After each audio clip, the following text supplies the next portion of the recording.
Welcome to episode 31 of the Backpck Podcast. I'm your host, Brett Thomas. Today's guest is Cameron Rupp. Cameron was an All-American at the University of Texas, drafted in the third round. He ended up making it to the big leagues with the Philadelphia Phillies. He's now a coach at Blinn College in Texas, who's coming off a junior college World Series championship. He drops a ton of knowledge. I think you guys are going to really enjoy it.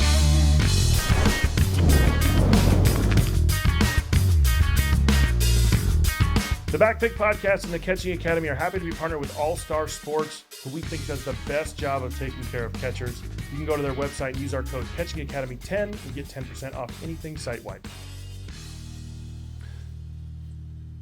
A really big college baseball fan. That was I think I was more into the College World Series than the Professional World Series. So I was a big Augie Garrido fan.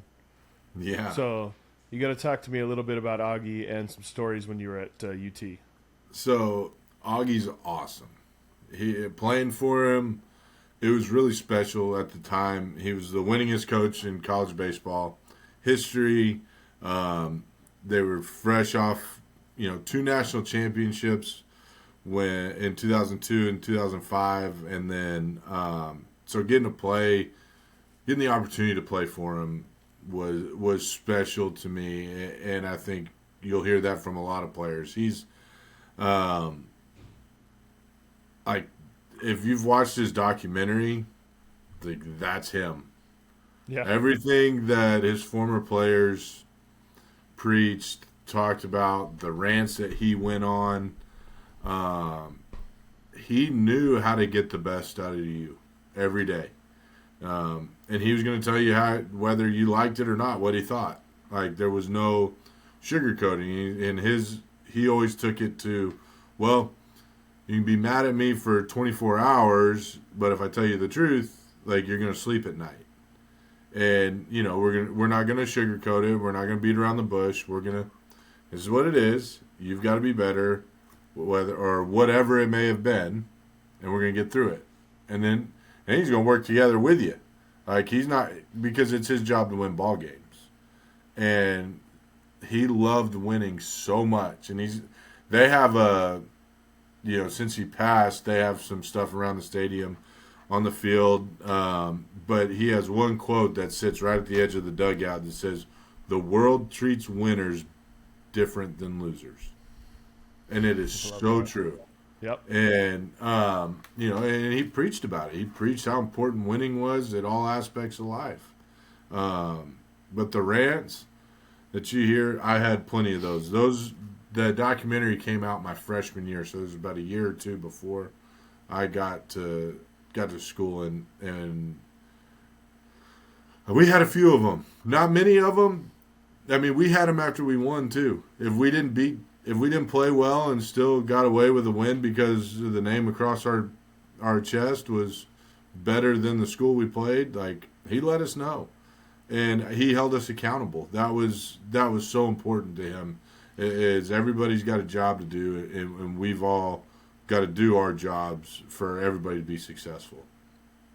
I just, everybody will replay that, the clips of him going on the rants on Twitter, and they're amazing.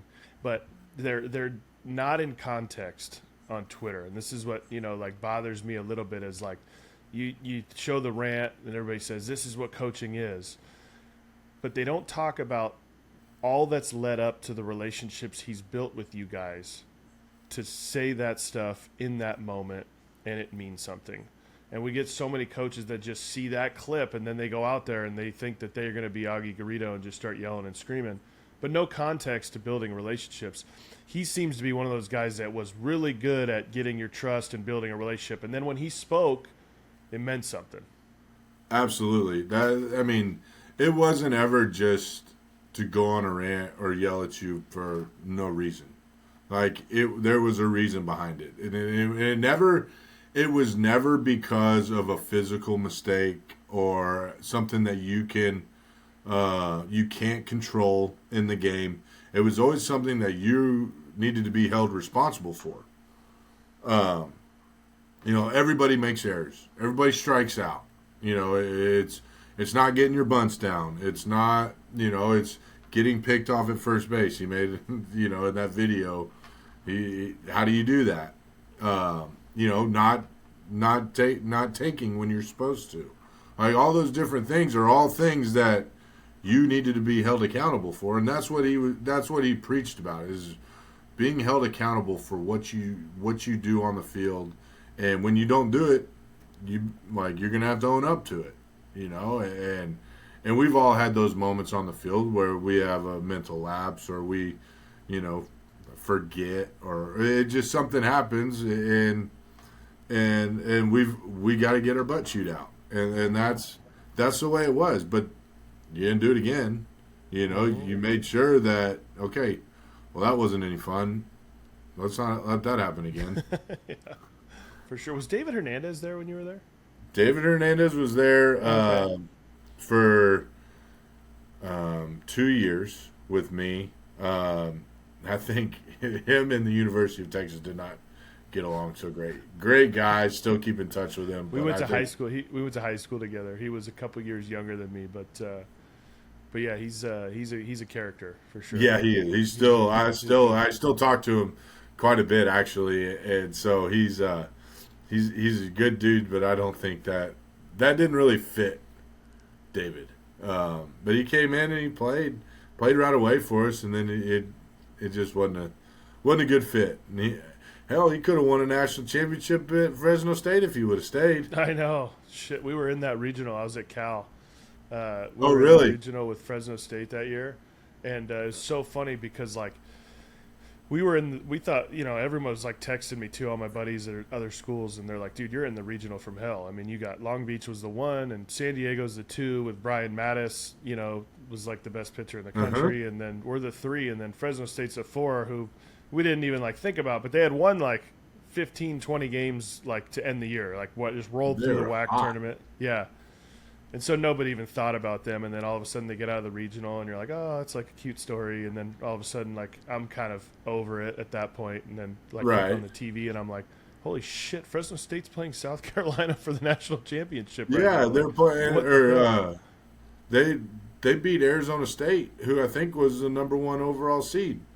Dude, that Arizona State team was freaking loaded. Dude. Mike Davis, Brett Wallace, Kip Ness, Mike Leake. Yeah. Oh my God, they were freaking loaded, dude. And then we played that same crew the next year in 2009, twice. We beat Mike Leake twice in Omaha. It was crazy. He was so good. Yeah. I look and I was like, when I was in my college career, Mattis was probably the best guy I saw in college. He was just pitched so well for a college pitcher. Stuff was good, but he could really pitch. Leak was like that too. It was 2 seams to this side, cutting to this side, locating it. He was really special for sure. And it was hard for a little guy. Totally. He's not the biggest guy. He's 92, 93. Hell, he was the 6th pick overall that year. Yep. And this was back when the draft was going on. It went on during the Super Regionals, so everybody's already been drafted is playing in Omaha, and you're like, God, we got to face the number 6 pick overall. Matt Harvey was in that. He was in that World Series. Corey Seager, I believe, was in that World Series with North Carolina. Yeah, it was crazy, man. Different world nowadays, though. Yeah, good times. Omaha was just those are the best. Best times. Talk a little bit about those experiences being there.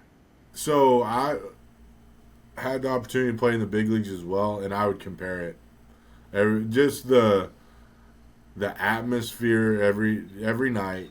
You're 19 years old, 20 years old, playing in front of 25,000 people, and literally 70% of the crowd has no dog in the fight, right? So, you have your fans that are there, and then you have your other team's fans that travel, and everybody else has no dog in the fight. So they just latch on to good baseball, and obviously Texas, they kind of figure out who they want to, right? Yeah. The first couple games they watch, and they'll be like, I like that guy, and then all of a sudden they kind of lean, and crowds get bigger for each team because you tack on fans.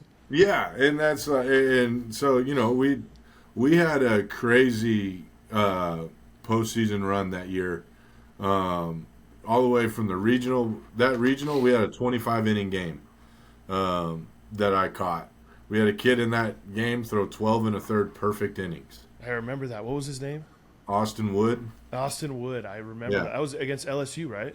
No, this is against Boston College. We played Boston LSU College. in the national championship. Okay, all right. And like it was just a crazy run. And then we get to the World Series and we're playing Southern Myths, who was kind of that Cinderella team.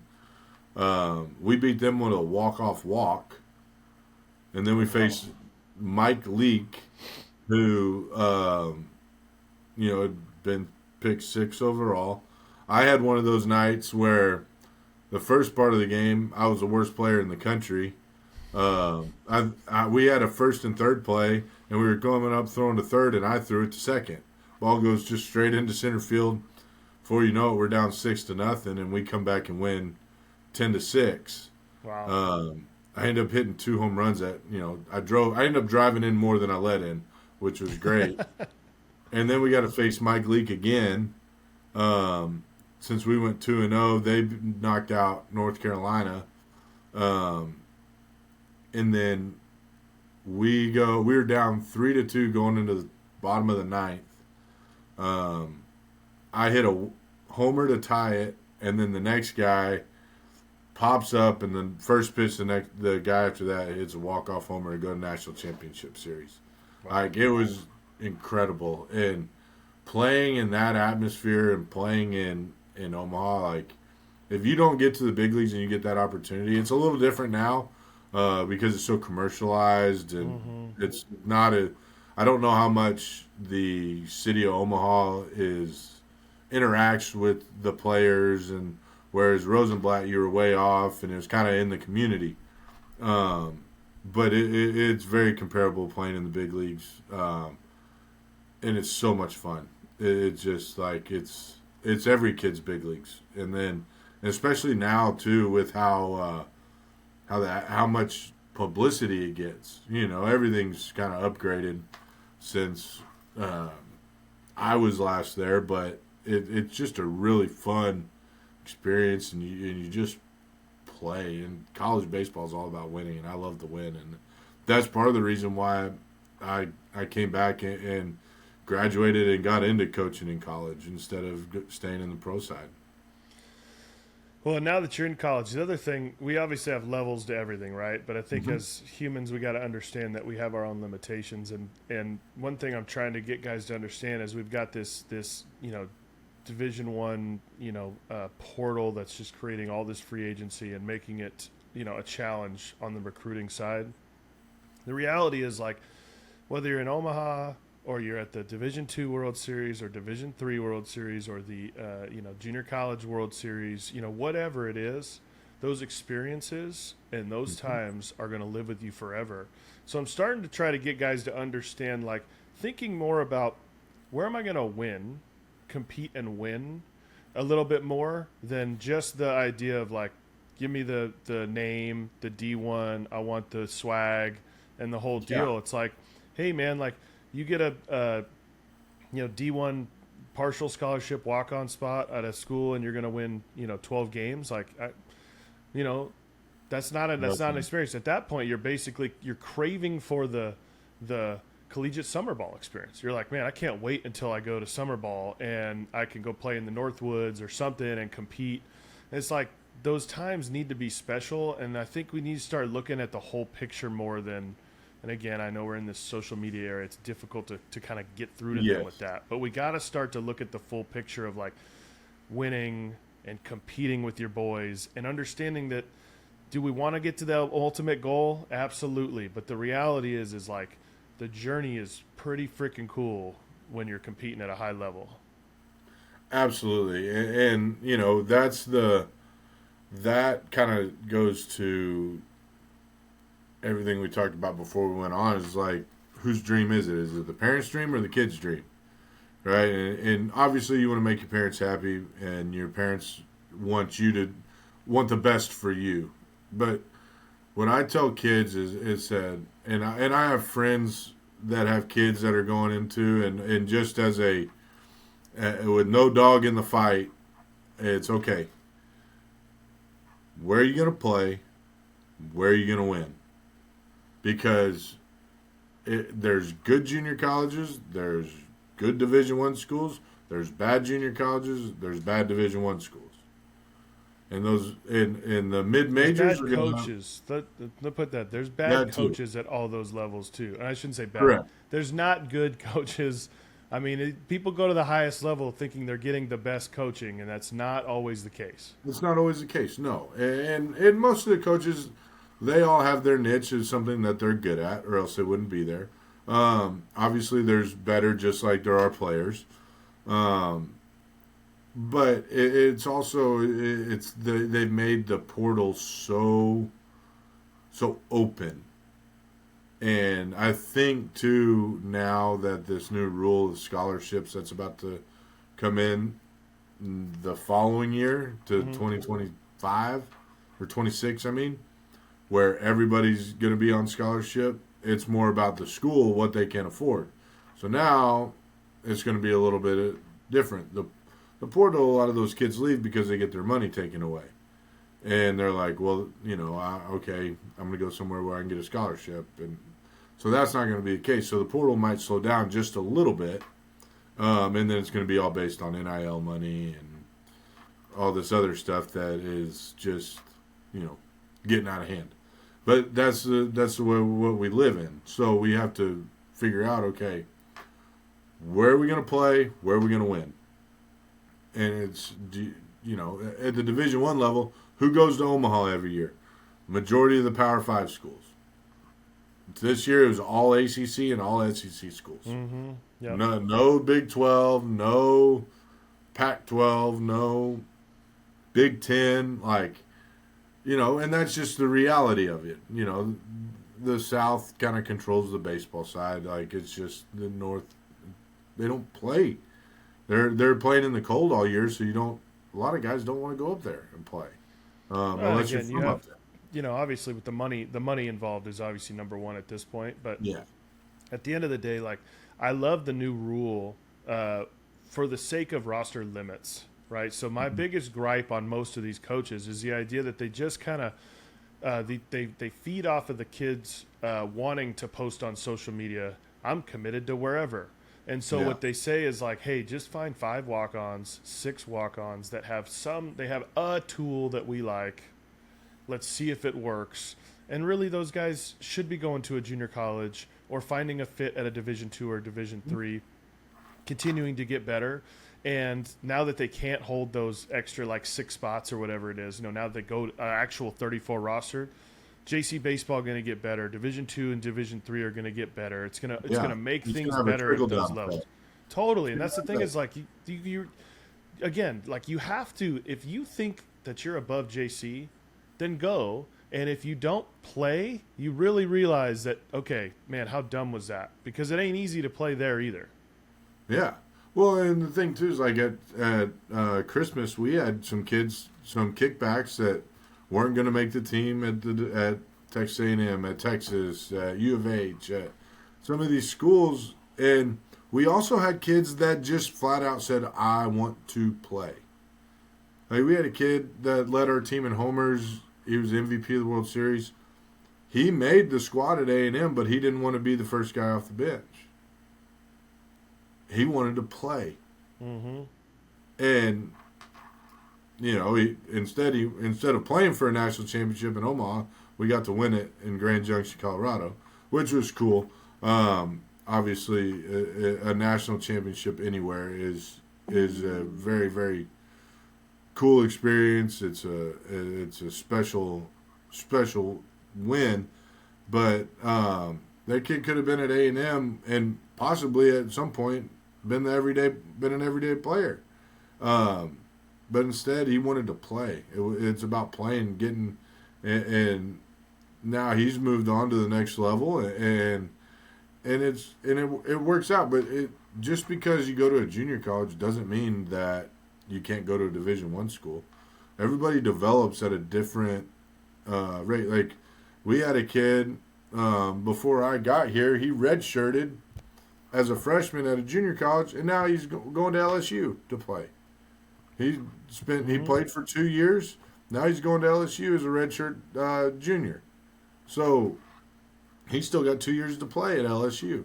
Like, everybody develops differently, and that's the one thing you have to understand. And as parents, as players, it's like, I want the cool stuff. I want the cool videos to put on social media to get a bigger following, whatever. I want the NIL money. Like, it'll come, but it may not come when you want. But if you go develop and you go get better, it's gonna.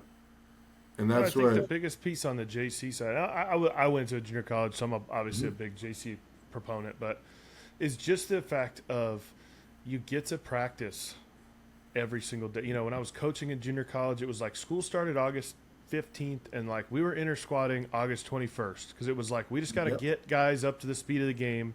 Let's get them playing each other. Let's get practicing. You know, like we want to get these guys 60, 80 at bats, you know, before the season starts, so we can get them accustomed to the game, see what they can do. And when you have all these NCAA rules on practices and stuff, and then you add into the fact that coaches have guys that they've invested more money into. I mean, we see it all the time. Like, oh, I'm going to prove in the fall that I can play. It's like, well, when I'm the catcher that got, you know, 75% scholarship, guess what? I'm on team A in the inter squad, and then the other 3 catchers are on team B, and they're going to compete for ABs over here, while this guy's going to get 3 or 4 ABs in that inter squad every single time. Exactly. Right? So, you know, when you get out to a junior college and you're just like, hey, let's screw around with some things. Let's have guys hit, you know, for the first 6 innings, and then the next group will hit for the next 6. You know, I mean, you just have so much more ability to play the game, not with a uniform on, just playing the game. Right, and that's, I mean, you hit the nail on the head there. Like, we start school August 21st. We'll be inter-squadding probably 3 or 4 days after that. Come in, guys get acclimated, kind of get moving around, get on schedule, and it's inter-squad. Let's go. As much as we can, because in the reality is, like, you're going to play the game. We have to see how you play the game. How do you compete? How do you handle failure? Because that's going to happen. How do you handle the game at a different level? Like high school, the game is slow, and then it takes a jump. You know, now you're competing as a 19-year-old. You're competing with guys that are two years older than you in some places. You know, like, and they're not. There's a big difference from a senior in high school to a sophomore in college. Your body matures more. You get bigger, stronger. Like, there's so many different proponents. So when a freshman comes in that hasn't matured, then they're going against a kid that's a sophomore or maybe a third-year sophomore at a junior college. Like, there's a difference, and we want to see how you compete against those kids, because the game keeps getting older at the college level with the portal and all this stuff. But now that they've made it where there's, you know, you got to play 4 years and 5. You play 4 years and 5 years. Like, that's it. There's no more red shirts. There's no more, you know, unless it's a medical reason. Like, there's no more of that. So now, like, you get on campus, you got to go. You got to show us what you can do, or you're not going to get that opportunity. And the older guys are going to play. That's the thing. Like, you've got to not just show that you're capable of playing at that level. Like, you got to show that you're going to create some value to help your team win. And I think that's the part, is like, everybody expects, you know, you got the guys like you who were, you know, freshman All-Americans. Like, you were going to play, you know, you're in that kind of superstar college player, right? Nowadays, like, there's just not a ton of those guys. Like, there's so many guys that are playing older and they can go to the portal. There's actually going to be less and less high school recruiting as this continues. And then you get to the point like, okay, I'm a freshman. I got a scholarship to go somewhere. Cool. Dude, you got to figure out how to get on the field and create some value for yourself, because you're not going to start over a bunch of juniors and seniors that are legitimately grown-ass men. Like, they're physically men. You know what I mean? Like, so you got to be like, okay, I can run. I'm going to figure out how to be the pinch runner. I can really fucking defend at catcher. Like, I'm going to get all these pitchers' trust so coach knows, like, I can be the defensive replacement at the end of the game. Like, you got to create some value that helps the team win to start to build the trust to then get into the lineup. And I feel like these guys are just so they've been the best players on their travel ball teams and high schools and everything, and they don't know how to make that transition to being a role guy. Yeah, and it's so true because you talk about high school recruiting, like it's going to go down. Like there's going to be less and less kids that are recruited out of high school not because that some of these high school kids couldn't come in and make an impact, but you have proven Division I players, proven college players that are in the portal that have done it, that are going to step in and be an immediate impact. Whereas you don't know. You don't know what they're going to do that first year that they come in. Are they going to come in and make an impact? Some of them will. Some of those kids will make an impact. And then you have others that may come in, they're really good in high school and their summer ball, and then they come in and they have a deer in the headlights look because it was a dose of reality and they get humbled a little bit and they don't know what to do. Like that happens to everybody at some point. And it just depends on what level it's going to happen at. And then you have your unicorns that, like your Bryce Harper, that just 17 years old goes out and can do whatever, and then he's in the big leagues playing like an MVP right away, right? There's going to be those guys. Yep. Not many of them, but majority of the guys, they're going to get punched in the mouth. They're going to have a little bit of maturing to do. They're going to get a little deer in the headlights, and it's going to be, okay, well, how do I get better, and how do I make an immediate impact? Absolutely. On winning. That's the other piece. Like on Exactly. winning. Like that's the coach. That coach gets paid to put wins in the win column, and so like you gotta help him, to Exactly. help yourself, right? Right, But, and winning is just, it's so important, and this is kind of another Augie deal. It's like you win on the baseball field, you're going to win in life. You're going to take your success as an athlete. At some point, it ends for everybody.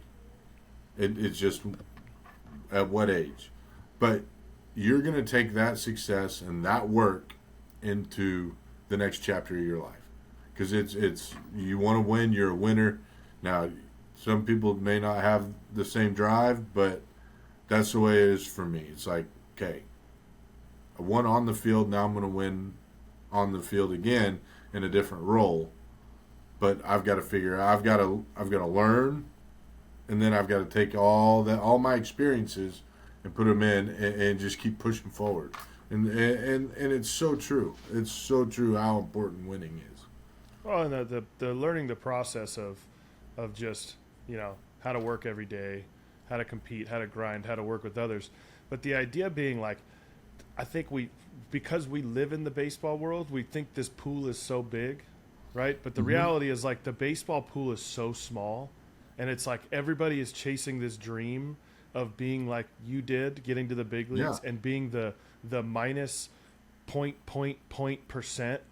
But then here's the thing. When you take all of that you did to get to the big leagues and you say, I want to be in finance, or I want to be in real estate, or I want to be in sales, or you just take it to an everyday position, it's like, dude, you can be in the top 20% and be a freaking millionaire. You know what I mean? So, like, you've spent so much time on this, like, how do I get to this, like, just absolute, like, minuscule. You're in a club of big leaguers that is so small. You go into the real world and it's like, dang, dude, like, I could take this work ethic. Nobody's done that. No other college student. They were just trying to get an A in class. Exactly. They're trying to pass the test. Like they had no desire to like you could like work just as hard as the next guy in class and you both get A's, but you can work just as hard as the next guy in baseball and that guy start and you not, or he be an All-American and not, he drafted you not. And that's the idea of, like, if we can embrace that as parents and coaches and say, I'm so proud of you for your process, whether you go, 0 for whatever, or, you win, you don't, right? The reality is those that do that are going to see more success. But as we develop kids, like, don't be concerned about the batting averages and the wins and losses at younger ages. Like, be proud of the kids' process, because the more that you continue to boost that, the more they're going to do it, the results will come in some way. Yeah. Well, that's true. It's important that, your work, it's not going to translate immediately, but it'll translate somewhere. The work doesn't go unnoticed. And that's like, we see kids that go and it's like they want to be in the cage. They want to be working all the time. And then they go out on the field and they can't hit water if they fell out of the boat. Like, that happens. But you know what? Like, you have more of you're more bound to let that leash be a little bit longer with a kid that's working his ass off versus the kid that has all the talent in the world and shows up half the time to the cage when it's open just to, mess around and whatever, and then he goes into the game and he can't hit water if he fell out of a boat. Like, now you're like, okay, well, like, I would rather let little Johnny that's busting his ass every day have a little bit longer leash with more opportunity than the guy that has all this talent and is not giving me anything. Like, at least this guy's putting in the work and wants it more. That's all it is he wants it more. For sure. And at some point, like, and it's been said so many times, it's like, at some point, talent and work are all going to become equal. Right? This guy's going to just keep working, and this guy's going to stay right here, and then that work's going to pass the guy with the talent. Seen it many times. I'm sure you've seen it as well. So I've seen guys with a ton of talent, and then they don't. The pool keeps getting bigger, right? I mean, it's like you're the star in this little league, and then you go to travel ball, and then there's the star from this league is now there, and the star from this league is now there, and the star from this league, and then you go to high school, and you go, all those guys come together into one pool there, and then you go to college, and now you have the whole country of players. I mean, it's just if you live in your own bubble and let your success of what you're doing right now get to your head, like, you don't realize you have to look forward on every single thing that's going on. And I'm not the proponent of, like, hey, I need my 12-year-old, like, even though he's the best player, to go, like, take a bajillion swings and this and that. Like, I'm just saying a mindset is most important of, like, yes, just don't get ahead of yourself. Just know that the next step is always going to be more difficult. And, being that you guys obviously had an incredibly successful this year, winning a College World Series, Junior College World Series, talk a little bit about the culture, because obviously you don't win without a great culture. So talk a little bit about the culture that you create, because junior college is interesting. You do get guys that you've had for a few years, but a lot of times you got to bring a group of guys together pretty quickly. Maybe they were bounce backs, freshmen, things like that. Talk a little bit about creating that culture there. So we want the players to be as open, as free, and play as much as they can. Be themselves. And those things, like, the team comes together usually organically. Like, we can't go out and pick guys and be like, hey, do you like him? Do you like, you can't, because we have to put the best players in a room together and hope for the best. Right now, we can create the environment, the challenges, the competition, the rewards, the failure. Like, we can create all of that for them to really bind themselves together within competitions within themselves. This year we were very fortunate. This is my first year. We had a whole team that finished fourth in the country come back, so they were all very, very close, and they came back with one goal in mind. And so then you just add a couple pieces here and there, and some of those kids are just as big of proponents in recruiting as we are, because they know kids that are at other schools that they grew up with that are good.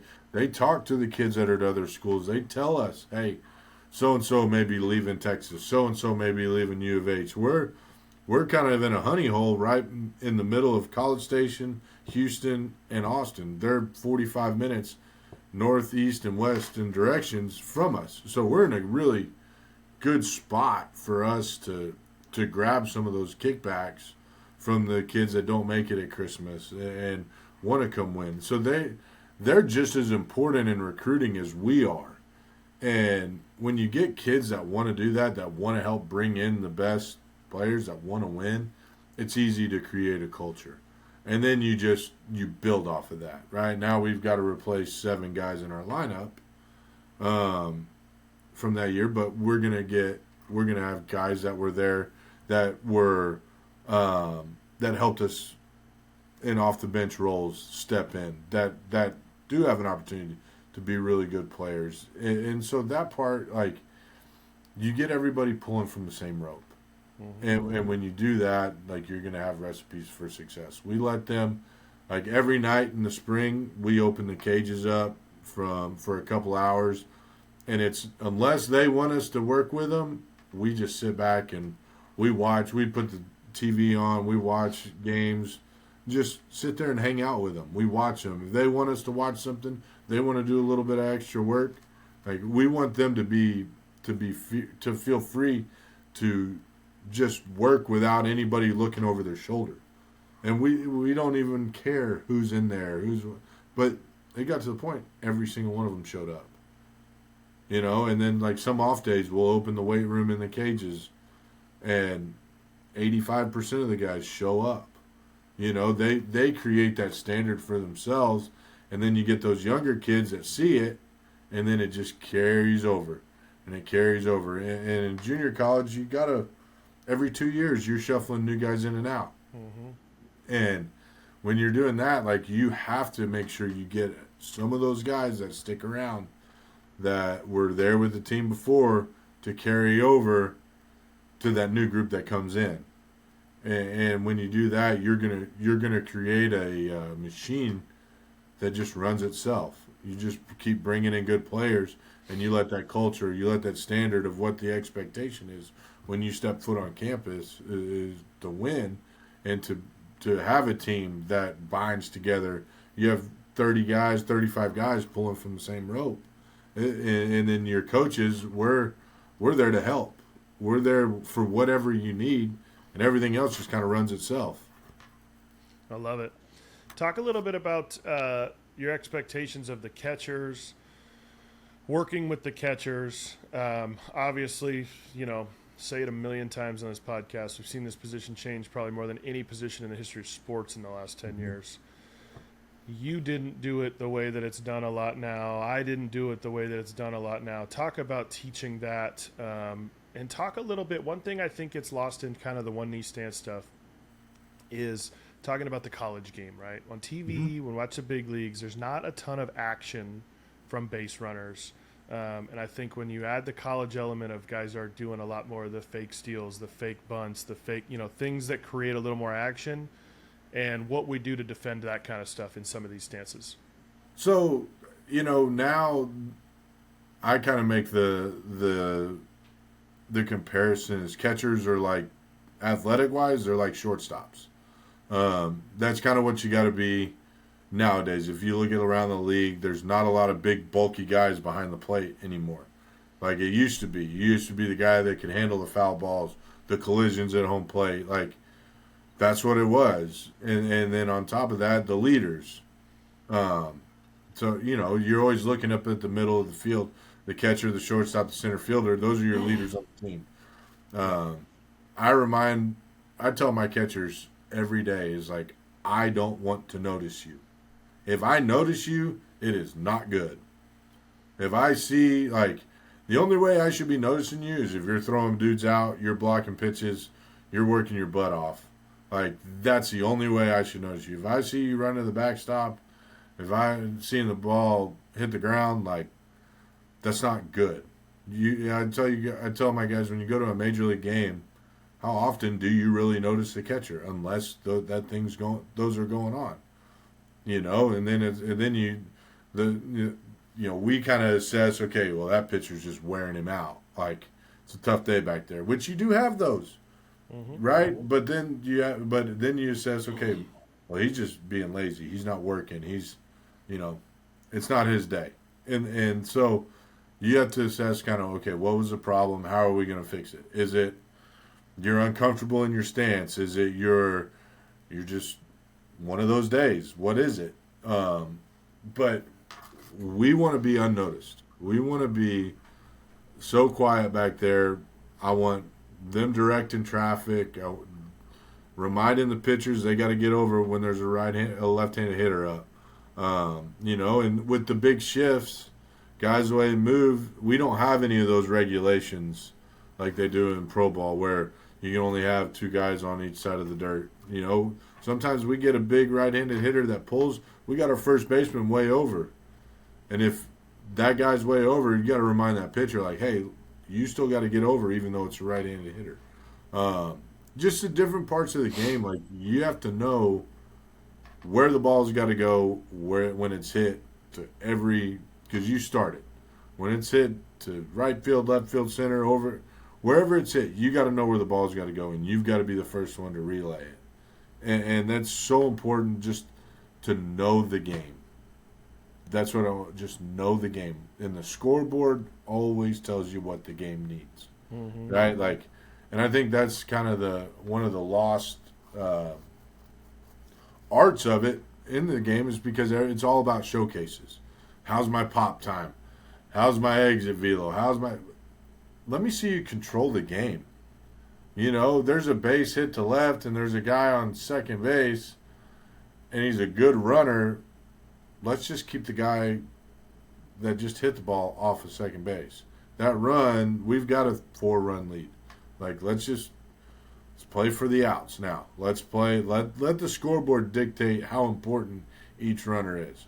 Right. You don't want the guy to score, but I also don't want to allow somebody to get an extra 90 feet, and now they're putting a little bit more pressure on us. How can we keep that pressure off our guys on the mound, and you do that by just knowing where the ball's got to go when it's hit, and let everything else play itself out. They almost don't play enough at the younger levels to just just go play the game and see it and let it happen and be instinctual, and that's definitely a piece of it. And talk a little bit about it, also the expectations you have of their relationship with the pitchers, because that's another thing. And whether the catchers are calling games or not, because we know a lot of guys are calling games, and that's fine. We still got to have a relationship with that pitcher. Yeah, absolutely. Because at the same time, you have to know what the pitcher needs. Okay, we call the pitches from the bench here, and they're allowed to shake off. They're allowed to throw what they want. And in that sense, the catcher does need to know, because if he doesn't want that pitch, he should know really what he wants. And they should know, okay, what do I got to do to get this guy back in the zone? Is he a guy that I can go out there and kind of get on him and let him know, hey, man, you got to lock it in. This is unacceptable. Or is it the guy that you go out there, you put your arm around him, hey, it's going to be all right. It's going to be okay. We got to get you back in the zone, trust yourself, and move forward. Right? Like, forget what's happened up to this point. Just start over. Strike one, and let's go from there. Right? You got to know what that is. And the visits, you got these rules with the visits. A player can go out 3 times. A coach can go out 3 times before having to make a change. But a player can take away a coach's visit. So if he goes out 4 times, coach can only go out twice. Player can take all 6 visits, and there's no coach's visits. So you have to be, able to, from right in front of home plate, be like, hey, man, like, relax, let's go.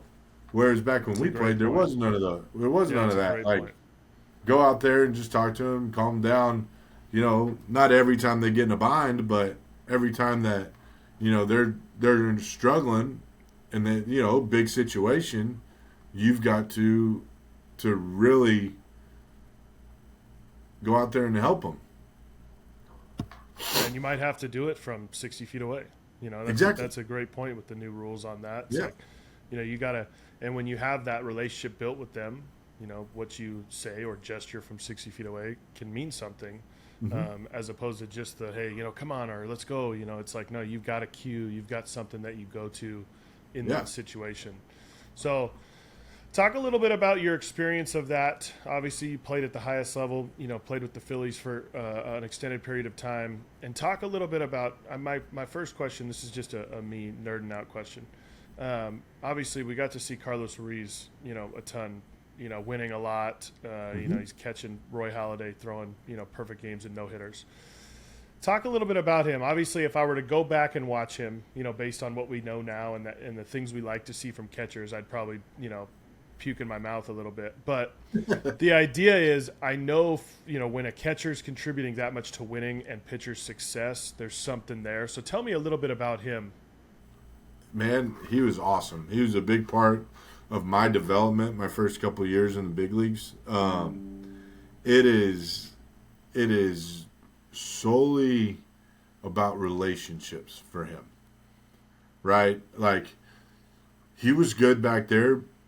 If you grade him now, if you grade what he did back then on the scale now, it's probably not very good. But if you take the intangibles of the communication, the relationships, the way he called games, all those things are going to be A+. He's one of he's one of two catchers that have caught 4 no-hitters, perfect games. The other is Jason Varitek, right? Like, that doesn't come just from the pitcher. That's not just him throwing the perfect game or the no-hitter. Like, it's a battery for a reason. They're working together. They're doing their homework, and knowing how to pitch guys, how to get guys out. Yeah, the majority of those guys that do throw the no-hitters in perfect game have plus stuff, yes. But you still got to throw it in the right spots. You still got to throw it in the right situations. Like, there's a lot to it other than just, hey, here's the number 1 or number 2 or 3. Throw it and see what happens. Like, there's certain times that certain hitters, you can't do that. And you've always got to know. And technology wasn't what it is now, so there wasn't no iPads in the dugout to tell you, hey, okay, let's go over how we pitch this guy and what he's like, the percentages and that's all straight from in here, from what his scouting reports and what he learned watching video of him before the game and the week leading up to it. Like, that's what's so impressive now. Is you think is they have all this technology where, not that guys don't do their homework and don't do, but they're not going to have to do near as much. But you also have a whole staff too, within the analytics department that really does it for you, and you just learn how to use it, how to use what they give you and the information that's going to help you get these guys out. But that was the one thing that I learned from him, is just like the relationships with your pitcher. Roy Halladay,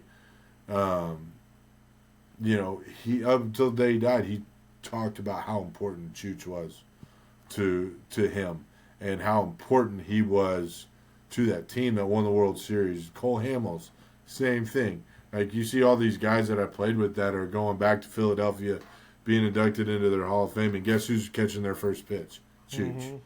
Like, that's what you want to be as a catcher to your pitcher. It's somebody that in 10 years they're going back and they're being inducted into their team's Hall of Fame, and the guy that catches them the most is back there catching the first pitch for them. That's how special that relationship is and what it meant to him. That just gave me chills.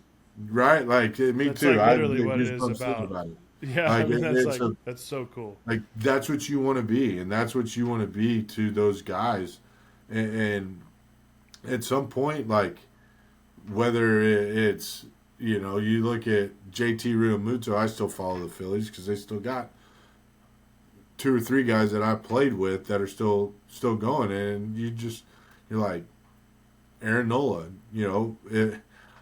I'm lucky enough to say I've caught him the second most times than any catcher in the big leagues besides JT. At some point, that'll probably get surpassed. But, like, that's what I had that his first year and a half, 2 years, I caught every start that he had. And that was a special relationship. Still talk to him. Still have that relationship with him. And those things, that's what you want as a catcher. You want those things to be important to the pitcher and to the catcher. And that relationship, like, it's a battery for a reason. The game doesn't go without those two. It just doesn't. And that's why it's just that relationship. They've got to know what each guy needs. No, for sure. And Carlos Ruiz leaves, you take over. Mm-hmm. And you'd been a very offensive player your whole life. Been a big part of your game. Right. And now you're at the highest level, and all these things are being asked of you, like you just talked about. We got to, have these relationships, or you got to be on the scouting reports. Talk about managing both of those things, because I think a lot of the guys kind of lead towards one or the other at the younger age. Like, I can hit, like, I don't spend enough time on my defense, or like, I'm a really good defender. It's like a bonus if I hit. And it's like, no, we need to be able to do both, right? So how do we manage that? It's a learning curve, really, because and how they do it now, I'm sure, is extremely different than how it was when I played. And really wasn't that long ago, but it's just, I was kind of in that transitioning period of all the technology coming in and versus not having a whole lot. So I was fortunate enough to have Chooch kind of lead me in the right direction, but the amount of turnover that we had in our organization at the time that I was there, the pitchers in and out, wrote new starters all the time. It was a very big learning curve for me, having to really understand how each pitcher worked, what was good for them. Then I've got to learn every hitter that I'm going to see for the next 3 or 4 days, and take in a new guy that, at one point I think we had 7 starters make their debut in 1 year. Like, that's a big number. Mm-hmm. There's only 5 in a rotation, and we had 7 make their debut. Like that, it's just the turnover. You've got to learn those guys, and with probably little to no relationship going into that first start that they have. So that guy's immediately putting his trust in me, and I'm putting my trust into him, that he knows his stuff and how his stuff works for the very first time. You can get all this information and told, but at the end of the day, who's throwing the pitch? That guy on the mound, right? So he's got to have conviction. He's got to understand, okay, I'm calling the best pitch, I think, for this situation. Do you have the confidence to throw it? And if you don't need to throw it. You need to throw what you have confidence in. And that's the part, is like, you get some of these guys, it's like, I don't know you. I don't know what you do really well. This is what I think. If you can do it and make the pitch, it's going to be good for us. If not, you need to throw what you have confidence and conviction in to get this guy out. Because any little doubt, as soon as you let that ball go and it hangs, majority of the time that mistake's usually lined in the gap, or it's landing over the fence at that level. And so you really go through a learning curve of understanding how to work with these guys and how to know, okay, look, this is what we've done in the past with guys. You give them kind of something like, so they feel like, okay, this guy has every best interest for me, which obviously we should. That should be a given, but pitchers are weird. Like, they're kind of like, you gotta, they're like a puppy. You gotta tell them it's okay after they get a little beating. Like, it's going to be okay, but you got to learn from it now, right? Like, you got to understand going into it that I'm going to do what I think is best for you at every time. That's my job.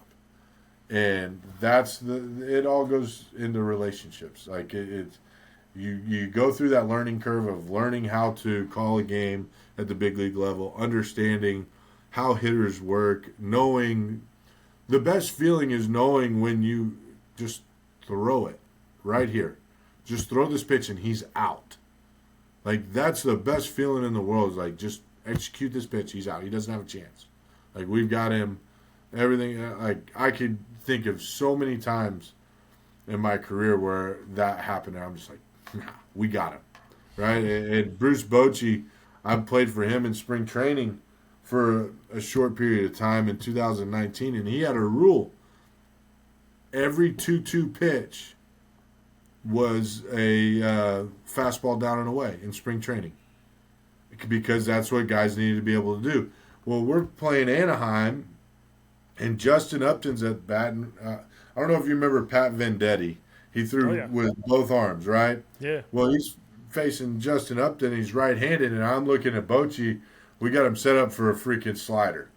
And I'm looking over there, and I'm like, I'm kind of giving him like and he just does one of these, and I'm like, screw it, I'm throwing the slider anyway. And I throw it, and the guy corkscrews into the ground, and Bochy comes over and goes, you did the right thing. You know, and it's like, I know I did, but he also has been doing this as a manager and did it as a player for a long time, and he had a rule, but I'm going against that rule because I have to do it. If not, and he doesn't locate it, I'm in trouble. Mm-hmm. Right? And then I may let him back into the bat. But those are the things that you learn just throughout your career, and learn by watching other guys, and learn by watching film and games. And it's just so much, like, you're always learning. And if you're not always learning in the game because so much changes, like, you're gonna end up being behind, and somebody else is gonna come in and take your job. And you're there, right? Like, you called that pitch because you're there. You're seeing how it's going down. You're seeing what's working, what's not. And even in a situation where, like, essentially the coach had called the pitch, right? Like, if you were thinking of it the way it is now, coach is calling pitches. But if you can prove your worth in terms of you're paying attention, and even if your coach is calling pitches, you're thinking along with them, and you're seeing guys and how they're reacting to certain things, you're going to gain the trust to be able to do things like that, and maybe shake your coach off and give him a different pitch that you think is a better situation. But having a feel for all that in the moment is just so important. Yeah, that's the thing. You should be going along with your coach when they're calling pitches and thinking, it's like, nobody sees it better than you. It's right in front of you. We got a vantage point from the side that we can't tell inside and out. We can't tell where his misses are. We can tell up and down, but we can't see in and out. We can't see if the ball's breaking like it should. And nobody sees it better than the ball that's being thrown at them, right? And sometimes it's like, I remember in college in Cape Cod, the coach was calling pitch, and I was like, no, we can't throw that right here. Like, no, I could specifically remember that. And I'm like, and he's like, well, okay, like, where? And, I don't remember the result, but I just knew in that moment, I was like, this is not the right pitch. Mm-hmm. And that's the one thing, like, you have to have the confidence in yourself. And then, you know what? If it doesn't go the way it should have, just have an answer. Don't give me I don't know. If you have an answer, like, this is what I saw, this is what he was doing, okay. You know what? Now here's why I think you're wrong, and this is what I was seeing. It's a conversation, whereas when you don't have a reason, that's when you're going to get in trouble. For sure. As long as you have a reason, then you're going to tell them. The coaches are going to be, okay, now let's have a discussion about it. For sure. So talk a little bit, obviously, kind of back to the first question. How do we do that and try to hit, right? I mean, that's the biggest key, is you just talked about so many things we got to learn. And then we've got to be, working on our game offensively, working on our mental approach at the plate. Talk a little bit about managing that whole load. Time. You have to. Yeah. That's what it is. I mean, 7:00 game, right? We'll just say with that schedule. I was at the ballpark at 1:00, 1:30, and it's like that's just it is what it is. Mm-hmm. Like that comes with the territory of being a catcher, right? You got to be able to set aside and have a schedule that you stick to, and know some days are going to be longer than others. Days that you don't play, you don't really have to do as much, so you can spend maybe that day game that you're not catching. You go in and you're in the cage for a little bit longer. You get there a little bit earlier, and you go to work on what you got to do. But you still, your 7:00 game, you have a routine that you go to. And some days in the cage when things are going well, it may be 15 swings in the cage. Like, I'm good. I'm not next. Now let's go back to maybe it's 15 swings in the cage. Now let's get behind the machine and catch and do a little bit of work behind the dish, because it's not just game planning. You have to stay sharp with your blocking, your throwing the bases. Especially nowadays, your framing work, like your glove work. You have to be able to manage all that. Mm-hmm. And it's not an everyday extra work. There's a routine. It's like get to the ballpark, eat lunch, start looking at film of who they're going to have in the lineup, or who they're throwing, who we're throwing, what they're, just some recent history. Then let's go to the cage. Let's hit for however X amount of time. Then you go, okay, twice a week I'm going to do some kind of defensive work, whether it's on a machine or go throw the bases, right? You set the schedule up for yourself, and then it becomes a well-oiled machine. Like you're just, you know each day what you're going to do. And then there's some days, let my body rest. And that's just, it's all about managing your time. Like it's part of the game. You have to do it.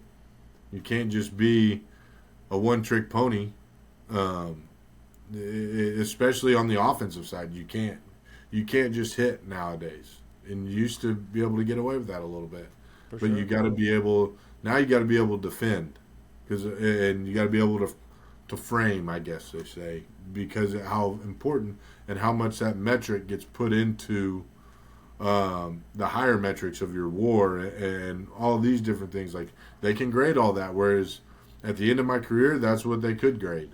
Now that's just a big part of their grade, and they have all these offensive grades as well. And you have to be able to keep up with it. And at the lower levels, when you're looking for next opportunities, like you have to be, sufficient on defense, but that offensive piece is still the most important piece. And we talk about this all the time. Like, hey, I want you to be really good at defense. I'm going to help you get as good as you can on the defensive side of the ball. But the reality is, like, you got to hit to get in the lineup, and then you got to hit to get to the top too. 100%. You got to hit to get to the top. Like for sure. The lower levels, you got to hit and hit and hit to be at the top, and then you got to catch and catch and catch to get to the top. Mm-hmm. And at some point, one's going to take over, right? And then, but the ones that stay the same the whole way up, those are the guys that end up staying for a long time. Like the turnover of players now, I think, is way more than it used to be. Like, you're not seeing a whole lot of guys playing 8 consecutive years in the big leagues, except for your Aaron Judges, your unicorns of the game. Like, the turnover after those first 3 to 5 years, like, you're out. See ya. So you want to get in. There's been some cool catchers though that have proven that they can catch and swing it a little bit, right? That played for such a long, like, dude, Jeff Mathis, Kurt Suzuki, Jan Gomes is that guy right now, right? Like Jan Gomes will be on a roster until because he plays defense. Yeah, exactly. Plays defense. He hits enough, that like. And so it's like we do have this very special, unique, ability in this position to have a job for a long time if you can do it. You just got to figure out where you fit into it. Yeah, Travis d'Arnaud's a perfect example. Yeah. Of that as well, and he had I think I played against him in the minor leagues, in the big leagues as well. Like he was a big time prospect, got to the big leagues, kind of struggled a little bit early, but you know what? He was really good behind the dish, battled through some injuries, but he was on a winning team in New York. Played for a World Series in 2015. They had a lot of winning pieces, and it allowed him to get I don't want to say a second chance, but it allowed him to have another opportunity elsewhere, and a lot of it came with being on winning teams. Winning teams. It's important. But it's also the organization that's got to give your team the opportunity. When I was in there, we knew in 2015 we were going to win once a week when Cole Hamels pitched. And then he got traded, and then it was when Aaron Nola pitched. And it just was, the organization was kind of in that turnover from all the World Series core players trying to find that new era, and now look at them. 10 years later, they're the best team in baseball right now, I think. Yeah, damn good. They're always good in the playoffs too. That's the thing. Mm-hmm. They're always good when it matters. So, dude, I appreciate you being on our last segment. It's called Baseball Bites. It's presented by Black Bear Diner. I'm a foodie, so I like to get along your path of your baseball career, whether it be college, pro ball, now, whatever. I want the first place to eat that comes to your mind. The first place. Give me a steakhouse.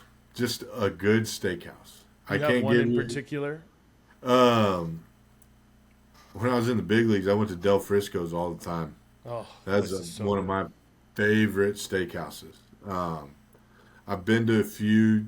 With that bread in the beginning, they do that bread with they have what is on top of there, dude? It's like crack. I don't know what it is, but it's so freaking good. The one thing Del Frisco has too is they have these cheesesteak egg rolls. Ooh, they are awesome. I love it. Well, thank you, man. I appreciate being on. You're one of those dangerous people to have on, because it was like the minute you got on, we just start shooting the shit, and I'm like, oh man, we gotta cut this thing. So we might have to have you on again. Absolutely. Because that was such a blast and a ton of great info from you. So thank you again. Congratulations on the championship last year, and best of luck coming in this year.